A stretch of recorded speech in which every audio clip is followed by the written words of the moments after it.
Hey guys, today I wanted to talk about a library that I've written for Synth1. So for those of you who don't know, Synth1 is a free soft synth. It's very powerful, has really low CPU usage, and has a lot of controls, a lot of flexibility. And online you can find over 15,000 patches for this thing. It's truly incredible, and the fact that it's free is amazing as well. But my biggest bugbear with Synth1 isn't so much in the controls, it's actually in the patch selection side of things. So if we actually go into Synth1 right now, this is basically what the patch selection UI looks like. It shows all of the zip files I have downloaded, and for me to choose a patch, I click on a zip file and it shows me the contents of that zip file. And then I can go in and choose an instrument and I can try it out and sample it.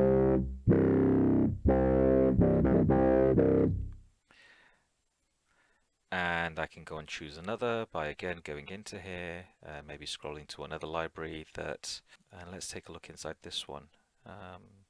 Try that. Interesting. So I'm not going to speak too much about Synth1 itself, I'm just going to show you what I've done to improve the patch selection process. So in terms of my workflow, what I tend to do is create a melody in my digital audio workstation. In this case, I'm using Renoise. It's an old school tracker style DAW, and I tend to put my melody together and I will play it and then go through Synth1 and look for sounds that fit what I have in mind. So let's get that going. So that's definitely not what I'm intending. What I really want is some kind of pad sound. Now, let's go through here and look for something that looks like a pad. And it's a bit of potluck at the moment, simply because all the instruments are scattered throughout these zip files. I mean, here's a section that has pad, so maybe we'll try that. Okay. How about this one?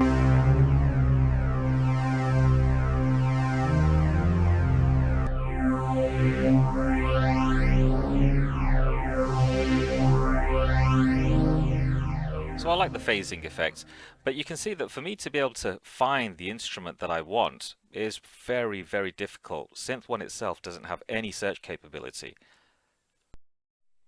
So initially I even tried creating a spreadsheet that had a list of all of the patches and their banks, with the idea being that I would be able to filter through and look for things by searching like this,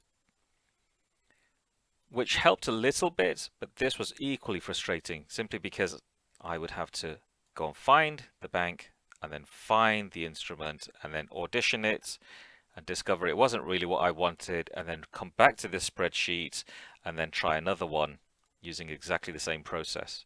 Very frustrating. So I abandoned this idea as well. So instead, I wrote my own VST plugin.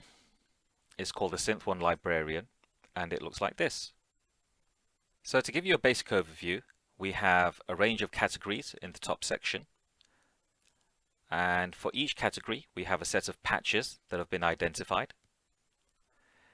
And what makes Synth1 Librarian unique is that it uses heuristics to go and discover other patches that it believes are similar sounding. So just returning back to the categories, we can see that as we click through each one, we get to see the different patches. Not only do we see the patches that are identified by name, down at the bottom we see possible patches that Synth1 believes are similar sounding to the known patches up here. I'll cover that later on. As well as the categories, we have the actual banks.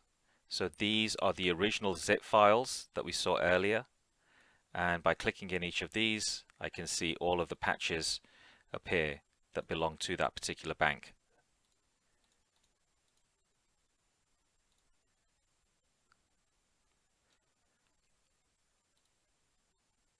So as I mentioned, you can click on a category and see the patches within it.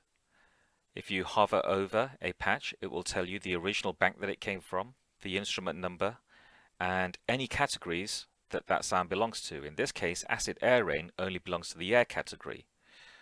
But if we hover over this guy, we can see that he belongs to both air and arpeggio.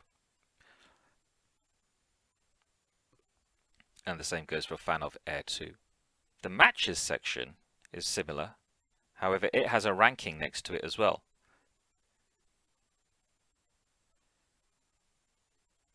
So we can see here that Synth1 Librarian believes that these patches have a high ranking to fit within the air category.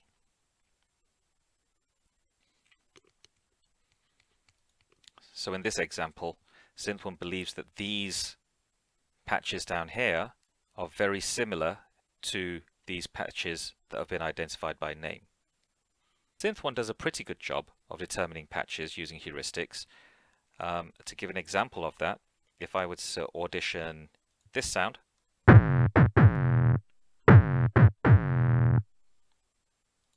or this one, that's quite subby and may not come through in the video.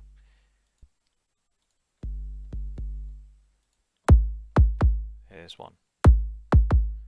And then let's go listen to these guys.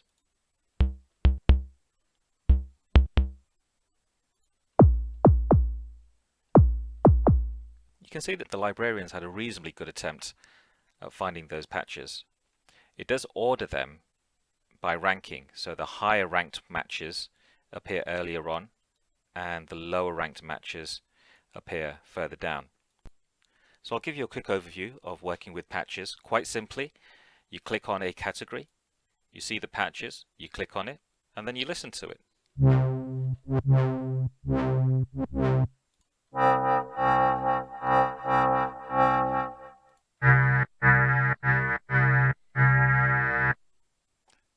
And down below, it's exactly the same.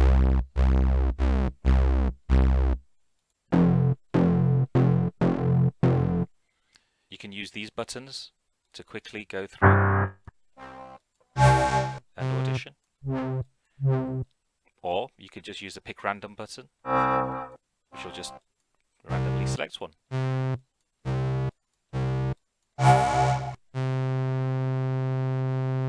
If you wanted to go in and tweak Synth1 itself, you can hit this button and it shows you the Synth1 editor. And now you can tweak away.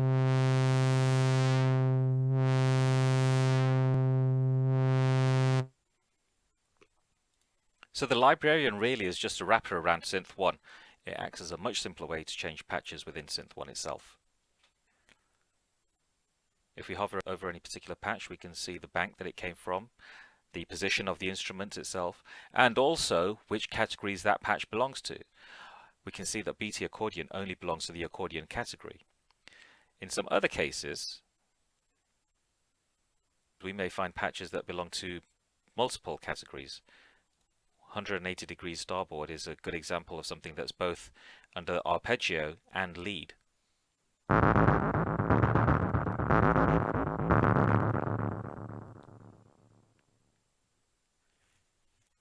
It's entirely possible that some instruments haven't been categorized properly simply because they have some obscure name or the heuristic algorithm simply got it wrong.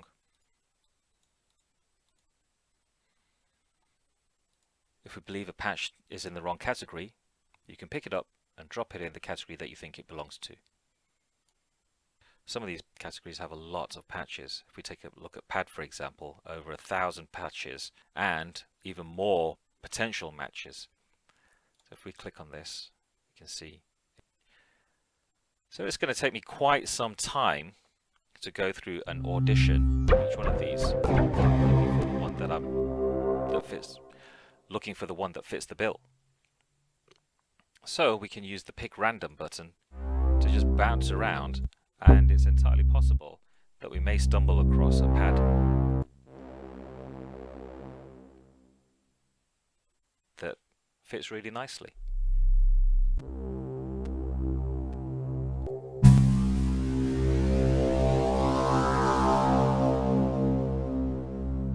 If I really like a pad and want to come back to it, I can right click it and add it to my favorites, and it will appear here under the favorites tab.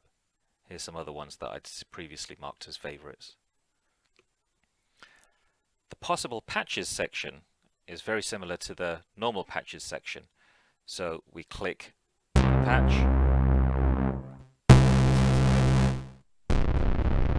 We can go through them one at a time.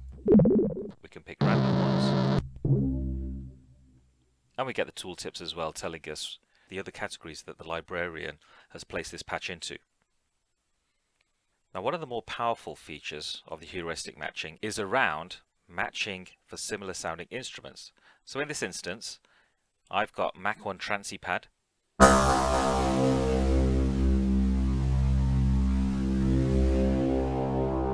Which is kind of interesting, but what if I want to find what other patches exist that are similar sounding? So all I need to do here is double click, and the librarian's told me that Mach1 Big Pad is similar. Let's listen. Let's go back.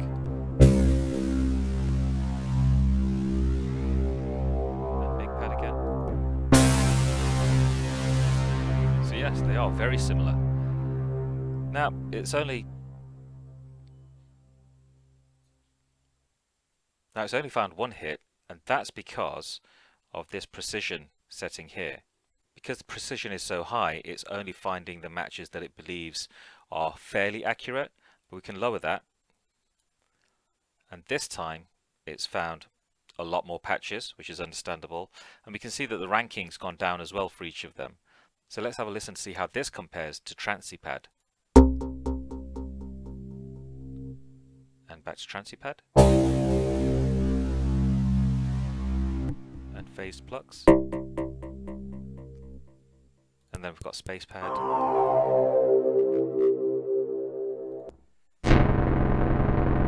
And that one not so much.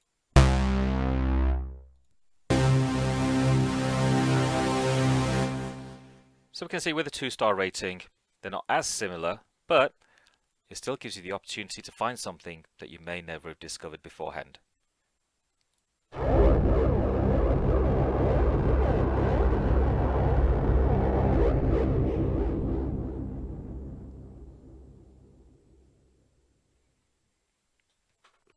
So you may have noticed this history section.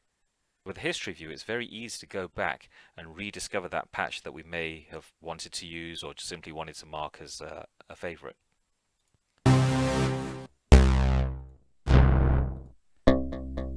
There it is. So I'll just add that to my favorites.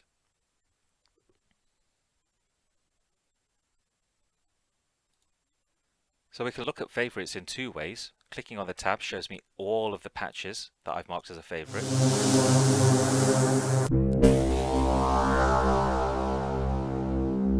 And we can also see the favorites directly within the patches for a category by toggling them.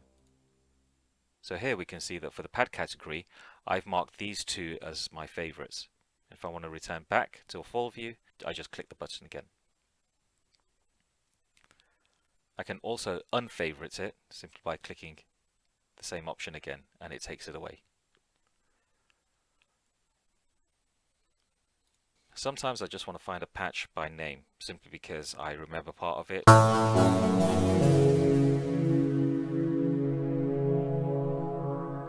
So I type it here, hit search, and it brings me back all of those patches. I can use exactly the same controls to cycle through, or pick random ones if I want.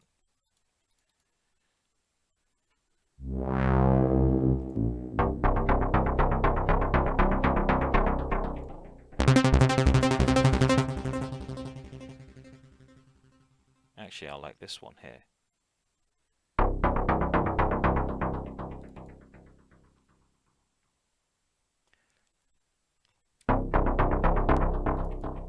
If I double click, because my precision's a little lower, it's brought me back not so accurate hits. Let's try moving it to high and see what we get back. We've got a few more.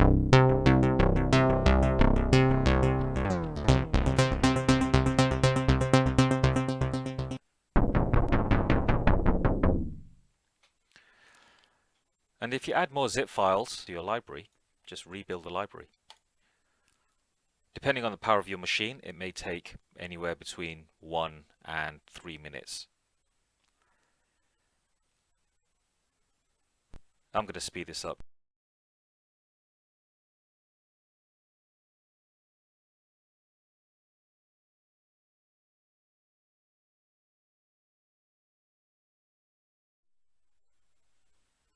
There it is, it's done. And if we go back to our categories, if we had new zip files, they would appear in our banks, and our categories would also reflect the contents of those new zip files.